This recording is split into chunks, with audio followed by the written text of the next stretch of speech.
BJP అధికారంలోకి వచ్చినప్పటి నుంచి ఈ దేశంలో ఉన్నటువంటి సంపద అంతా కూడా పెట్టుబడిదారుల ప్రయోజనాల కోసం అప్పనంగా అప్పచెప్తా ఉన్నది. కార్పొరేట్లు చెప్పినట్టుగా ఈరోజు కార్మికుల యొక్క చట్టాలని 4 కోడ్లుగా తీసుకొచ్చింది. అంతేకాదు ఈరోజు 2005 సంవత్సరంలో మరి ఉపాధి హామీ చట్టాన్ని తీసుకొచ్చినప్పుడు మరి అది అందరికి ఉపయోగపడేది ఉండే, కానీ ఈరోజు ఆ చట్టాన్ని కూడా బీజేపీ ప్రభుత్వం మార్చేసింది. అంతేకాకుండా ఈరోజు ధరలన్నీ కూడా విపరీతంగా ప్రజల మీద భారాలు వేస్తూ ఇవాళ పెట్టుబడిదారులకి లాభాలు తీసుకొచ్చే ప్రయత్నం చేస్తూ ఉంది. అది కాకుండా ఈరోజు రైతాంగానికి ముఖ్యంగా ఈరోజు విత్తనాలు కానీ ఎరువులు కానీ ధరలను కూడా పెంచేసింది. ఇవాళ విదేశీ వాణిజ్య ఒప్పందాన్ని చేసుకోవటం వల్ల విదేశాల నుంచి వచ్చేటటువంటి మొత్తం కూడా వాటిని దిగుమతి చేసుకుంటే 0 సుంకాలు ఈరోజు విధిస్తూ ఉన్నారు. అదే మన దేశంలో పంట పండిస్తే విదేశాలకు తీసుకెళ్తే అక్కడ 50%, 60% ఈరోజు ట్యాక్సీలు వేసే విధంగా ఈరోజు వాణిజ్య ఒప్పందం చేసుకుంది. ఈ విధానాన్ని రద్దు చేయాలని చెప్పేసి ఈ దేశంలో పండించినటువంటి రైతులకి ఇవాళ గిట్టుబాటు ధర కల్పించాలని, కౌలు రైతులకి కూడా గిట్టుబాటు ధర కల్పించాలని, అట్లాగే ఈరోజు మరి ఏదైతే ప్రభుత్వం ఇస్తున్నటువంటి మరి రైతు బీమా, రైతు బంధు కానీ మన ఉపాధి కేంద్రంలో ఉన్నటువంటి బీజేపీ ప్రభుత్వం గత 12 సంవత్సరాలుగా ఈ దేశాన్ని, దేశ సంపదను కొల్లగొడతా ఉంది. కార్మికుల శ్రమను దోచుకుంటా ఉంది.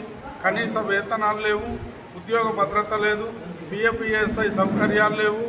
అదేవిధంగా దేశంలో ఉన్న ఖనిజ సంపదని, వనరులని దోచుకొని దాచుకుంటా ఉంది.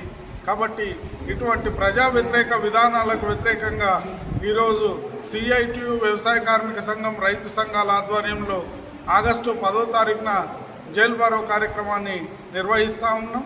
కాబట్టి ఈ దేశంలోని కార్మిక వర్గం పెద్ద ఎత్తున పాల్గొని విజయవంతం చేయాలని చెప్పేసి, బీజేపీకి వ్యతిరేకంగా నిలబడి పోరాటాల్లో ముందుండాలని చెప్పేసి సిఐటిగా పిలుపునిస్తూ ఉన్నాం. భారతదేశంలో బీజేపీ దొంగలు పడ్డారు. ప్రజల శ్రమ నుంచి వచ్చినటువంటి విలువని దోచుకొని ఇంకా వాళ్ళ కనుసనల్లో పనిచేస్తున్న బందిపోటు దొంగలకు అప్పచెప్తా ఉన్నారు.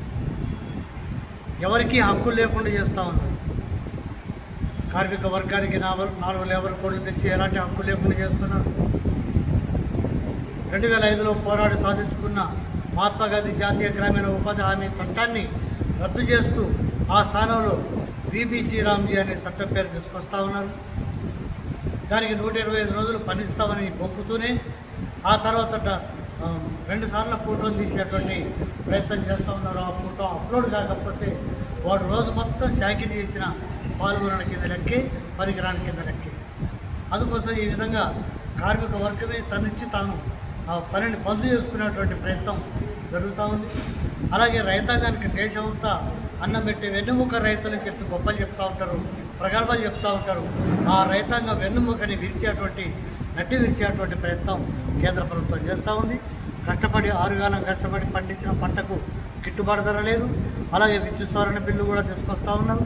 దానివల్ల భవిష్యత్తులో బోరు మోటార్లు కానీ, బావుల మోటార్లు కానీ, కెనాల్లో పెట్టుకునే మోటార్లు కానీ నడిచేటువంటి పరిస్థితి ఉండదు. అంతేకాదు ఇతర చట్టాన్ని కూడా తీసుకొస్తూ ఉన్నారు. ఇవన్నింటినీ కూడా రద్దు చేయాలి. దేశంలో దొంగలు పడ్డట్టుగా ప్రజల్ని దోచుకొని తింటా ఉన్నటువంటి దొంగలని తరిమి కొట్టడం కోసం గతంలో గాంధీ అలాగే పోరాట యోధులు మొత్తం కూడా వలస పాలకులైన బ్రిటిష్ వారిని మన దేశం నుంచి తరిమి కొట్టడం కోసం ఆగస్టు 9వ తారీఖున క్విట్ ఇండియా ఉద్యమానికి పిలుపునిచ్చారు. ఈ దేశంలో పడి దోచుకొని తింటున్నటువంటి భారతీయ జూటా పార్టీ అంటే బీజేపీ, ఈ భారతీయ జూటా పార్టీని తరిమి కొట్టడం కోసం రేపు 10వ తారీఖున జైల్ బారో కార్యక్రమానికి సిఐటియు, వ్యవసాయ కార్మిక సంఘం, రైతు సంఘం, అలాగే ఇతర సంఘాలు, కేవీపీఎస్, మహిళా సంఘం, డిఓఎఫ్ఐ, విద్యార్థి రంగాలు, మిగతా అన్ని రంగాలు కూడా ఉమ్మడిగా పిలుపునిచ్చినాయి. వాటితో పాటు ఎస్కేఎం కూడా పిలుపునిచ్చింది. అందులో బాగా ఎక్కువ మంది పాల్గొని అన్ని ఆర్డీఓ కార్యాలయాలు ముట్టడి చేయాలి, అలాగే జిల్లా కార్యాలయాలు ముట్టడి చేయాలి. వాళ్ళు జైల్ బారో కార్యక్రమాన్ని జయప్రదం చేయాలని చెప్పి ఈ జిల్లా ప్రజలందరికీ విజ్ఞప్తి చేస్తాం.